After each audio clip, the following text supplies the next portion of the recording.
नमो नारायण, जय महाकाल, जय मां बगलामुखी। सभी मेरे दर्शकों का बहुत बहुत स्वागत है। और देखिए, आज का विषय बहुत ही महत्वपूर्ण है।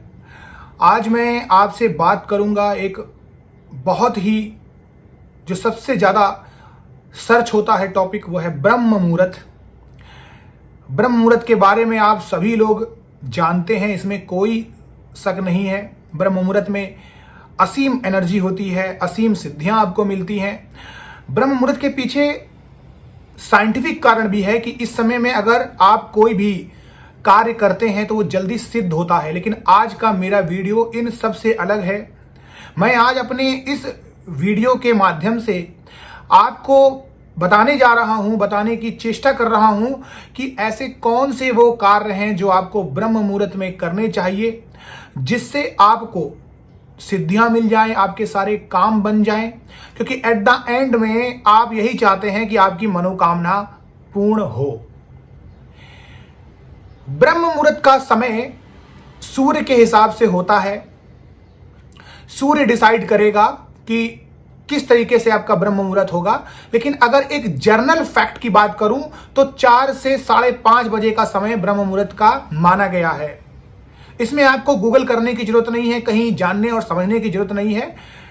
ज़्यादा से ज़्यादा 1, 2, 5 मिनट 19-20 होंगे, लेकिन ये टाइम में जो होता है आपका जो टाइम है इसका ये परफेक्ट है।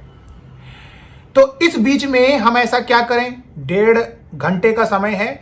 लेकिन मैं जो आपको बताने जा रहा हूं वो केवल 10 से 15 मिनट का ही काम है। और उस काम के बाद आप एक ऐसा अपने आप को महसूस करेंगे, एक शक्तिशाली इंसान, और यकीन मानिए परमात्मा भी आपके साथ होगा। लेकिन इस टॉपिक को शुरू करने से पहले मैं एक बात बताना चाहता हूं कि कोशिश ये करिए कि ब्रह्म मुहूर्त में आप हमेशा उठिए और जल्दी सो जाया करिए। जल्दी उठने वाला और जल्दी सोने वाला ही सब कुछ पाता है। आपने एक कहावत बच्चों के समय में सुनी होगी, छोटे में, early to bed and early to rise, poem सुनी होगी। ये बिल्कुल उसी तरीके से रियल की जिंदगी में भी कृतार्थ होती है और लागू होती है। देखिए, इसको इस तरीके से समझिए कि कोई भी इंसान अगर ब्रह्म मुहूर्त में उठता है, अपने काम करता है और फिर सो जाता है, यानी ब्रह्म मुहूर्त में उसने सिद्धि पाने के लिए प्रभु ईश्वर को याद किया और फिर सो गया, इस मीन वो इंसान लालची है और आलसी भी है। दोनों ही चीजें हैं यहाँ पर, क्योंकि वो सिर्फ सिद्धियों के चक्कर में उठ रहा है और फिर अपने उसी ही कार्यक्रम को अपना रहा है। आप देखेंगे जो बड़े बुजुर्ग लोग हैं गाँव में, वो 4 बजे से पहले ही बल्कि उठ जाते हैं। 4 बजे तक तो वो नहा धो के एक कप चाय भी पी लेते हैं। तो इतना जब हमारे बड़े बुजुर्ग कर सकते हैं तो हम एटलीस्ट इतना तो कर ही सकते हैं कि हम रात को 10 बजे से 11 बजे तक सो जाएं और सुबह 4 बजे के आसपास उठ जाएं। चलिए अब स्टार्ट करते हैं कि ब्रह्म मुहूर्त में हमें क्या करना चाहिए जिससे हमें सब कुछ प्राप्त हो। देखिए, अगर आप विद्यार्थी हैं तो सबसे पहला तो नियम यही है कि आप अपने किताब पे ही ध्यान दीजिए, वही सबसे आपके लिए बेटर है। और माँ सरस्वती से बढ़कर कोई देवी नहीं है फिलहाल आपके लिए। वो बात की बात है कि फिर आप कुंडली देखेंगे, अपने ग्रहों को जानेंगे, बिजनेस करेंगे, आगे बढ़ेंगे, ठीक है, ये भी जिंदगी का एक चरण है, पहलू है, साइकिल है। लेकिन अभी के लिए माँ सरस्वती से बढ़कर कोई भगवान आपके लिए नहीं, कोई देवी आपके लिए नहीं है। और आपको अपनी विद्या पर ही फोकस करना चाहिए। विद्या ददाति विनयम, ठीक है। सो विद्या पे आप फोकस करिए, माँ सरस्वती फोकस करिए। इस समय आप जो भी याद करते हैं वो कंठस्थ हो जाता है, क्योंकि आपका दिमाग एकदम फ्री होता है। ये हो गई विद्यार्थियों की बात। आप सभी के लिए बात करते हैं, बचे हुए जितने भी लोग हैं 99%। जैसे ही आप ब्रह्म मुहूर्त में उठते हैं, आपको नहाने धोने पूजा अर्चना करने की भी जरूरत नहीं है। सबसे पहले अपनी हथेलियों को देखिए और मंत्र पढ़िएगा, क्राग्रे वस्ते लक्ष्मी कर मध्य सरस्वती करमूलेत गोविंदा प्रभाते कर दर्शनम। यह आपको पोइम है, कविता है, प्रार्थना है, जो भी आप समझ लें वही है। आप इसे करिए और अपनी हथेलियों को चूमिए। यहाँ पर आपको सरस्वती माँ का आशीर्वाद मिलेगा, भगवान नारायण का आशीर्वाद मिलेगा, माता लक्ष्मी की कृपा होगी। यानी एक बार के अंदर में आपने 3 भगवानों को प्रसन्न कर लिया।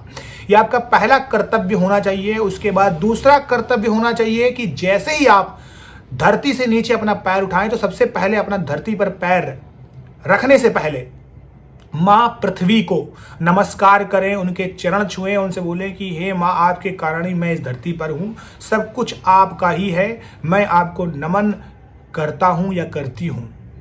ये आपका दूसरा हुआ। आपने मां पृथ्वी से भी आशीर्वाद ले लिया। आप धीरे से अपना दायां पैर आप रख दिए, दायां पैर ही रखिए। तीसरा आपका जो संकल्प होना चाहिए, जो तरीका होना चाहिए, वो होना चाहिए कि आपके माँ बाप जहां पर भी हैं, चाहे वो सो रहे हों, उनके पैर छूइए। भले वो सो रहे, अगर जग गए अच्छी बात है, अगर सो भी रहे हैं तो भी उनके पैर छूइए। आकाश से ऊंचा कौन? पिता।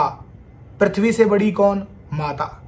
आपने देखा होगा गणेश जी ने बड़ी ही चतुराई से भोलेनाथ और मां पार्वती के इर्द गिर्द परिक्रमा करके ही पूरे ब्रह्मांड को नाप लिया था, पूरे लोक को नाप लिया था और कार्तिकेय भगवान से जीत गए। तो बुद्धि से जीत गए।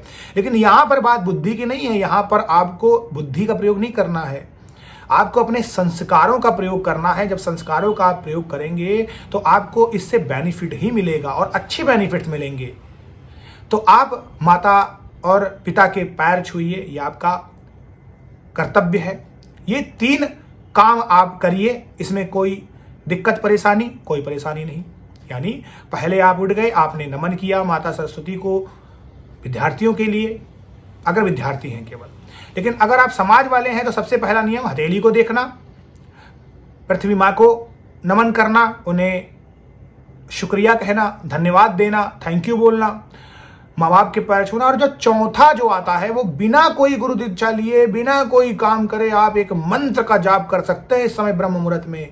ओम ऐम ह्रीम क्लीम चामुंडाय विच्चय नवाण मंत्र है, सारे देवी देवता है। लेकिन इस समय ब्रह्म मुहूर्त में आपको किसी भी दीक्षा की भी जरूरत नहीं है, आप कर सकते हैं 100%। एक माला आप जरूर करिए, सभी प्रकार की निगेटिव एनर्जी को ये भगाएगा, आपको शक्ति देगा। भय अगर आपके अंदर उत्पन्न होता है उसे भी दूर भगाएगा मार के, और इसी के साथ साथ आपके अंदर एक सकारात्मक ऊर्जा का परिणाम देगा। और इस समय ये मंत्र सिद्ध भी हो जाएगा।